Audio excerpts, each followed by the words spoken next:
Língua Portuguesa. Leitura. Livro C. Lição 9.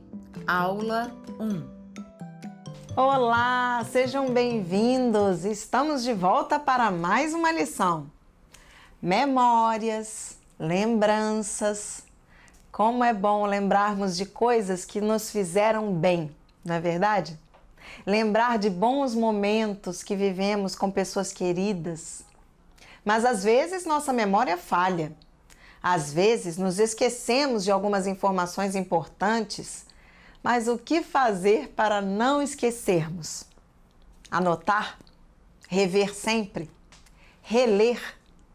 Praticar?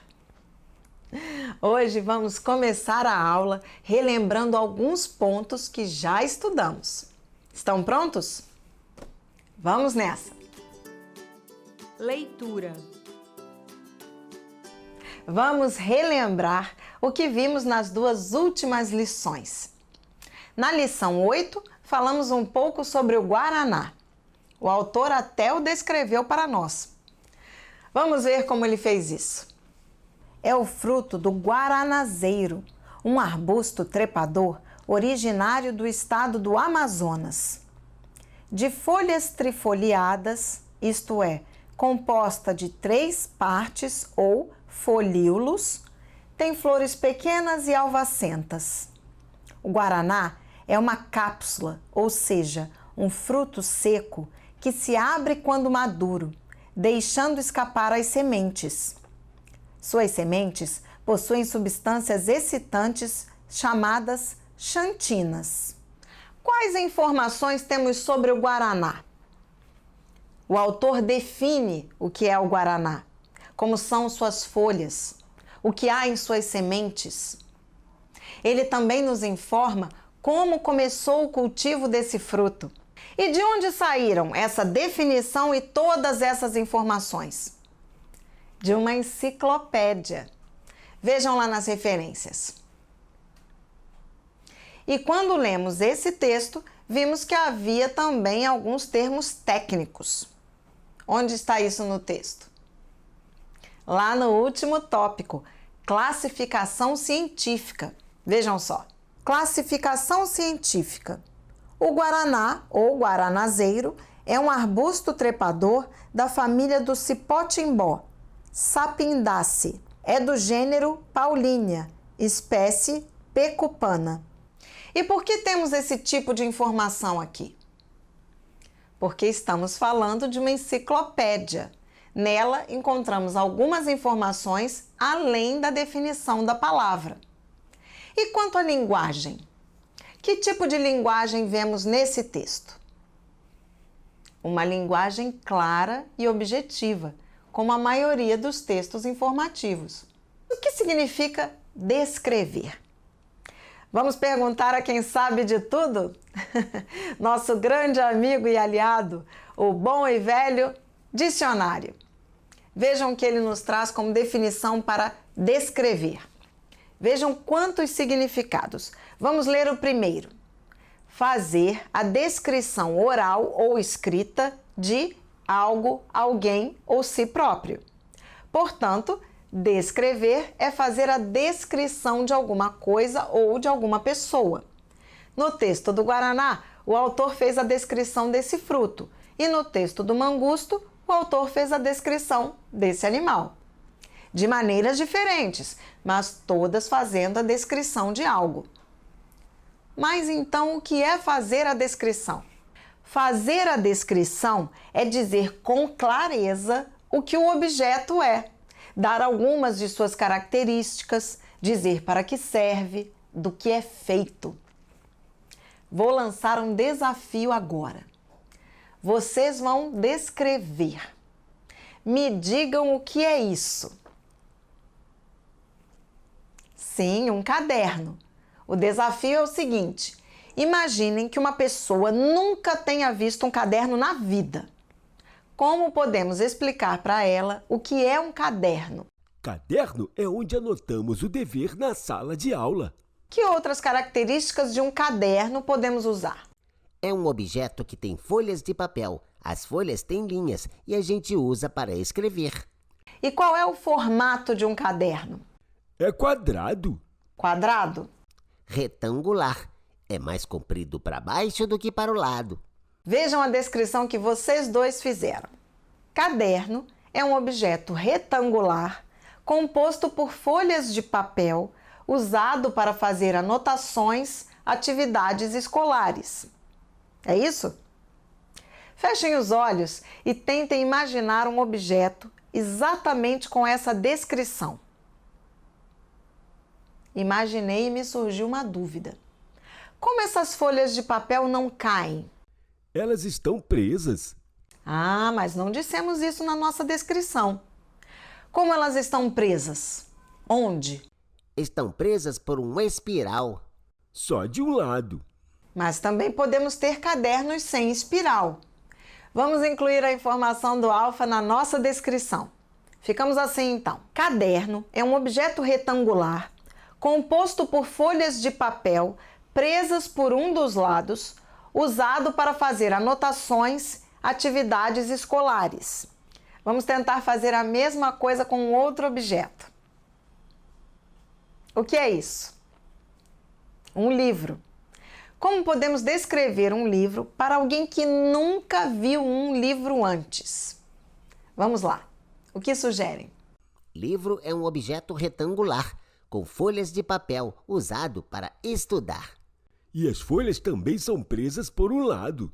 Então, pelo que vocês disseram, temos algo assim.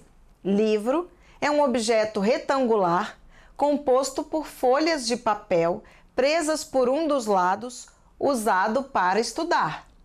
Se fecharmos os olhos e imaginarmos essa descrição, vamos conseguir visualizar um livro? Sim? Ok. Então, vejam o que temos aqui.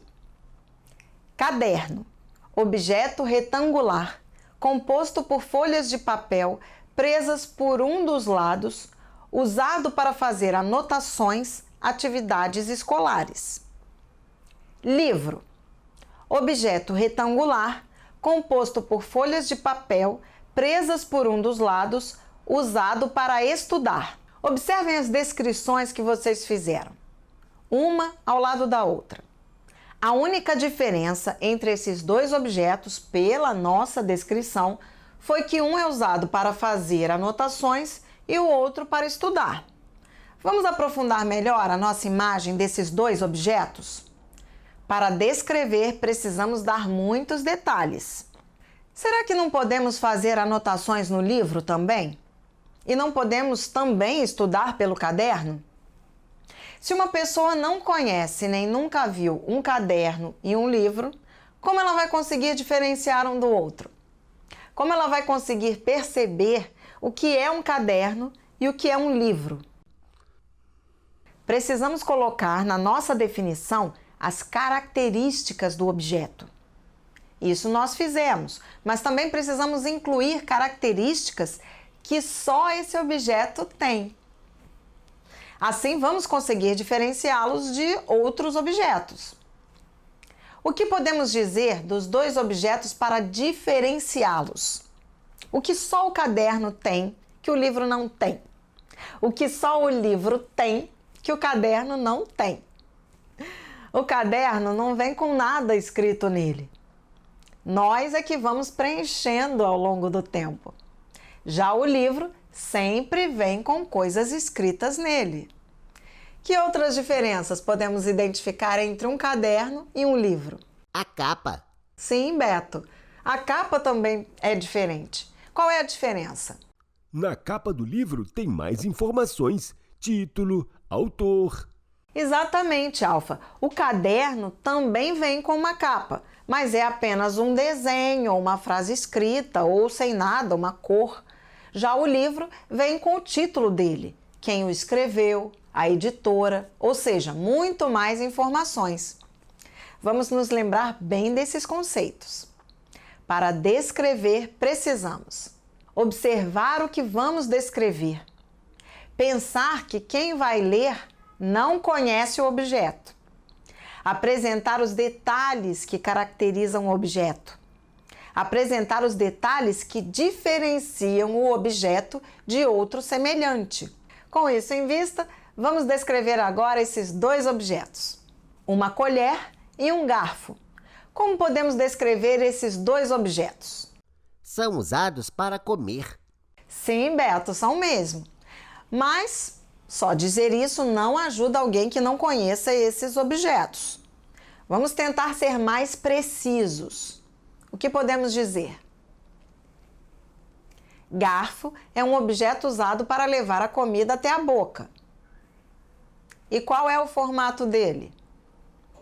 Ele tem um cabo e 3 ou 4 pontas na outra extremidade.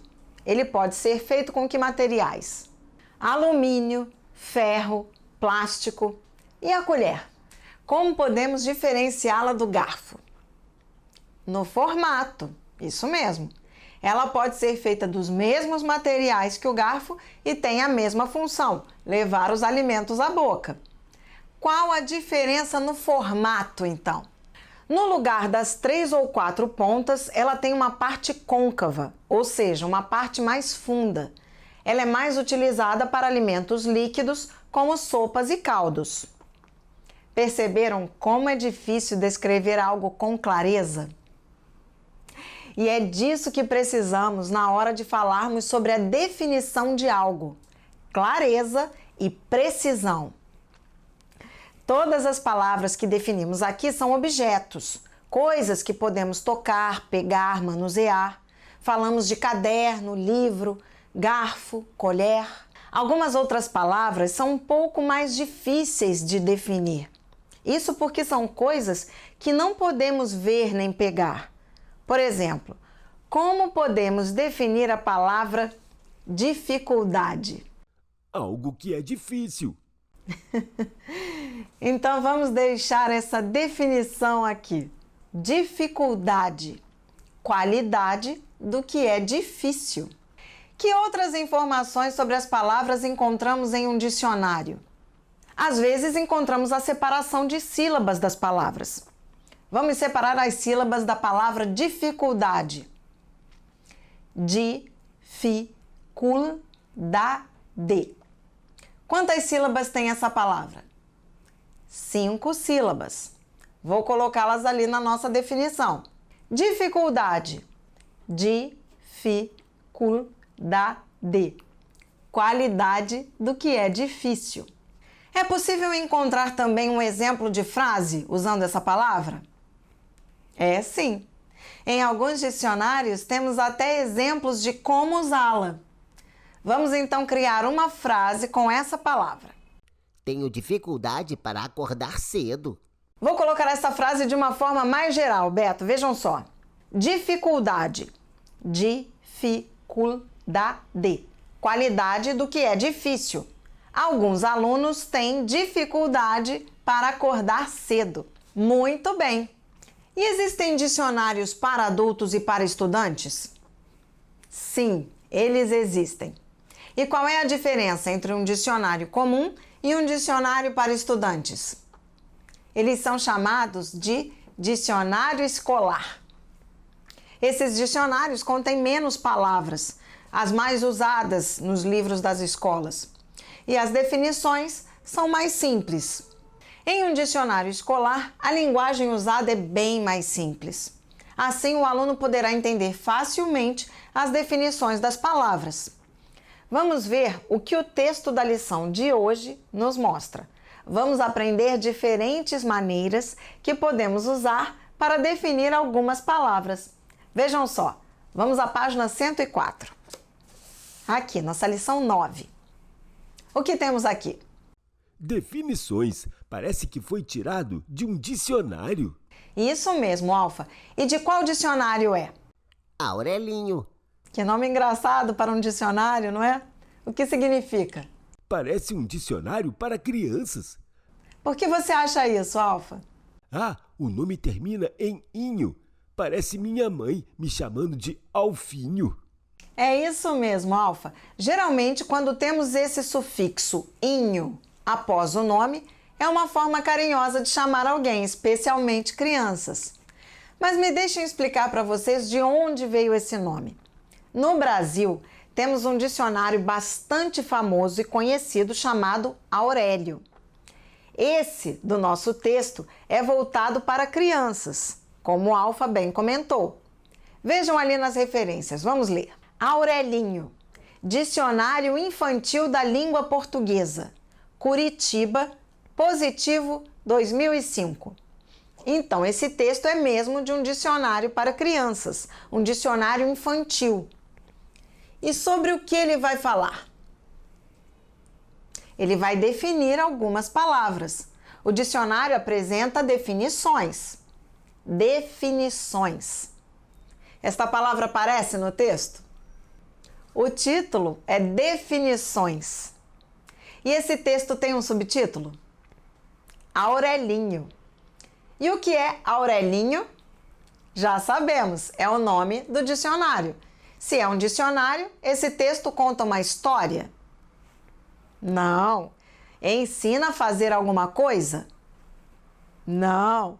Então, qual é o objetivo desse texto? O objetivo do texto é dar as definições das palavras. E é isso que vemos nesse texto. Nessa página, nós vemos a definição de 3 palavras: dificuldade, lembrança e pouco. Vamos examinar cada uma delas com atenção. Dificuldade. Que coincidência! Dificuldade é a palavra que estávamos discutindo agora há pouco. Vamos ver a definição que o dicionário Aurelinho nos traz. Dificuldade. Di-fi-cul-da-de. Substantivo. 1. Qualidade do que é complicado, trabalhoso. João teve dificuldade para fazer a pesquisa sobre Tiradentes, pois não tinha material. 2. Complicação, obstáculo. Não vejo dificuldade na tarefa de hoje. Vamos ver de novo quantas sílabas essa palavra tem? Dificuldade. São quantas sílabas? 5 sílabas. E para que serve saber isso? Para conseguirmos escrever corretamente a palavra. E qual é a classe dessa palavra? Ela é um substantivo. E como vocês sabem disso? Ah, verdade! Está escrito ali na definição. E o que significa ela ser um substantivo? É o mesmo que um nome. Serve para nomear as pessoas, os objetos, as coisas que nós fazemos. Nome é o mesmo que substantivo. O nome é uma classe de palavra. Esta é a classe que mais tem palavras na língua portuguesa. São muitas palavras que se classificam como substantivos. O mesmo nome pode significar muitas coisas diferentes. Nós já fizemos muitos exercícios sobre isso. Casa de marimbondo, casa de botão, casa do pão, casa de madeira, casa do jogo de dominó. É por isso que dicionários costumam trazer vários sentidos para cada palavra. Aqui, na palavra dificuldade, nós vemos quantas definições? Isso mesmo, 2. Vamos ver como o Aurelinho define a palavra dificuldade? 1. Qualidade do que é complicado, trabalhoso. João teve dificuldade para fazer a pesquisa sobre Tiradentes, pois não tinha material. Qualidade do que é complicado, trabalhoso. Nomes podem indicar uma qualidade. Nesse caso, é a qualidade de uma ação. Vamos ver se o exemplo ajuda a entender melhor? João teve dificuldade para fazer a pesquisa sobre Tiradentes, pois não tinha material. E o que essa frase tem a ver com a primeira definição? Qualidade do que é complicado, trabalhoso. Ela quer dizer que foi complicado para o João fazer a pesquisa porque ele não tinha material adequado. Ou seja, foi trabalhoso para ele fazer a tarefa, realizar a tarefa. E vocês observaram que o exemplo dado é o exemplo típico de uma atividade escolar? Vamos pensar em um outro exemplo usando a palavra dificuldade com o sentido dado nesta definição. Quem me dá um exemplo? Não tive dificuldade com a tarefa de casa. Isso, Beto. Isto é, não foi complicado para o Beto fazer a tarefa de casa. Ele, tirou de letra. Vamos agora ler a segunda definição da palavra dificuldade. 2. Complicação, obstáculo. Não vejo dificuldade na tarefa de hoje. Complicação, obstáculo. E qual é o exemplo da segunda definição? Não vejo dificuldade na tarefa de hoje.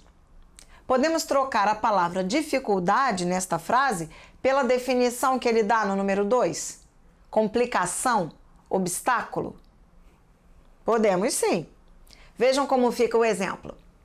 Não vejo complicação na tarefa de hoje. Não vejo obstáculo na tarefa de hoje.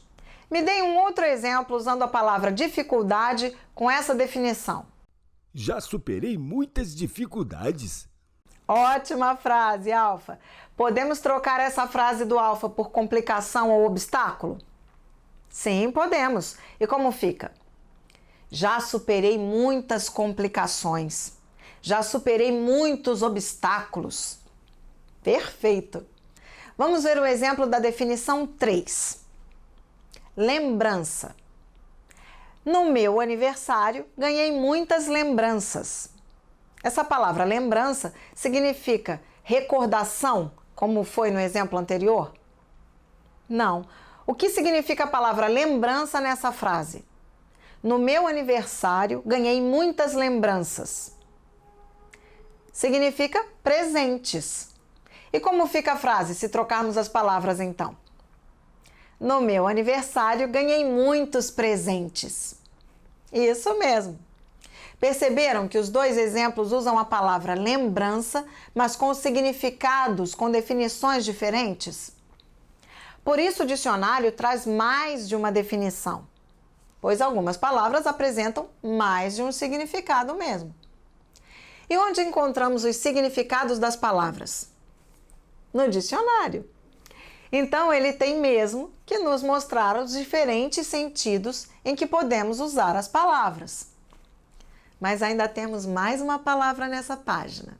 A palavra pouco. Vamos ver a última palavra do dicionário que o autor separou para nós. A palavra agora é pouco. Quantas sílabas ela tem? 2 sílabas. Quais são elas? Pouco. E qual é a classe dessa palavra? Ela é um pronome e um advérbio. Horas! Uma palavra pode pertencer a mais de uma classe? Vamos explicar isso direitinho. Antes, vamos ler cada uma das definições. 1. Algo em quantidade menor do que o habitual. Quem consegue me explicar o que isso significa? Algo em quantidade pequena, algo que tem uma quantidade menor do que estamos acostumados. Então habitual é algo que estamos acostumados, algo da nossa rotina. Tem a ver com os nossos hábitos. Você pode fazer uma frase usando essa palavra com esse significado? Estou com pouco tempo hoje. Está correto. Hoje você tem pouco tempo. Mas isso também significa que nos outros dias você tem mais tempo. Vamos ver o exemplo que o autor deu para essa frase. Vamos ver se ela se encaixa no que estamos falando. A moça tinha pouco a oferecer, mas o fez de boa vontade.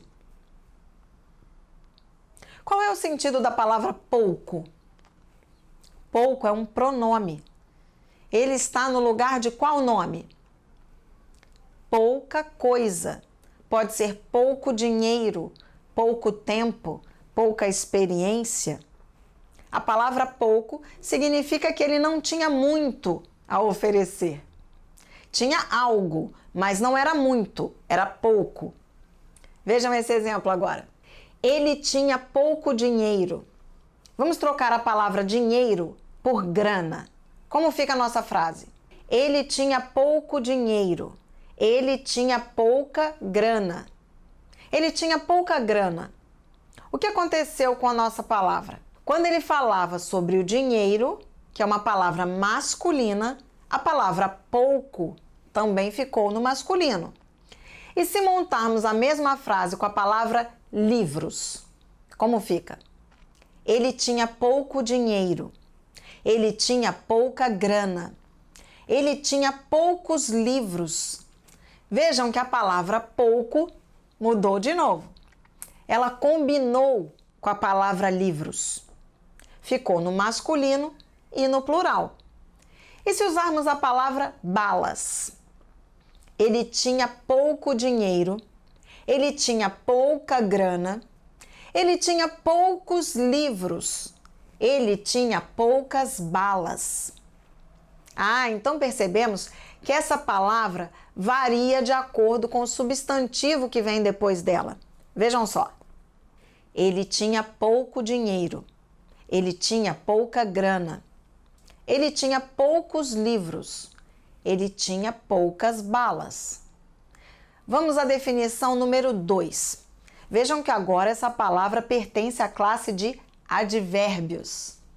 Vamos ver que diferença isso faz na nossa frase. Pouco, não muito, insuficiente. Mas qual é a diferença entre essa definição e a primeira que lemos? Vamos ver se o exemplo nos ajuda a entender essa diferença. O rapaz comeu pouco. Sim, podemos. O que diferencia então esse exemplo do primeiro? A diferença é que a palavra pouco, nessa frase, está relacionada a um verbo, o verbo comer. Podemos imaginar a seguinte pergunta: quanto o rapaz comeu? Ele comeu pouco. Vejam que a palavra pouco está diretamente relacionada à quantidade que ele comeu. Comeu pouco. Resumo da aula. Quanta informação nós vimos hoje! Começamos a aula relembrando alguns textos lidos em lições anteriores. Vimos diferentes formas de definir palavras e os diferentes tipos de linguagem usados em alguns gêneros de texto. Começamos a ler nosso texto principal e já vimos uma grande diferença. A palavra pouco. Entendemos que ela pode ser um pronome ou um advérbio. Percebemos que a principal diferença é quando ela muda ou quando permanece igual, como nesse esquema. Pronome. Ela fez poucos exercícios hoje. Advérbio. Elas escreveram pouco na aula hoje. Na próxima aula, vamos ver outros exemplos e praticar um pouco mais essa diferença. Dever de casa. Livro C, Leitura, página 105. Ler o texto, mania de explicação. Mania de explicação. Qual será essa mania? Será que isso tem a ver com dicionário? Veja lá e na próxima aula você me conta. Até lá!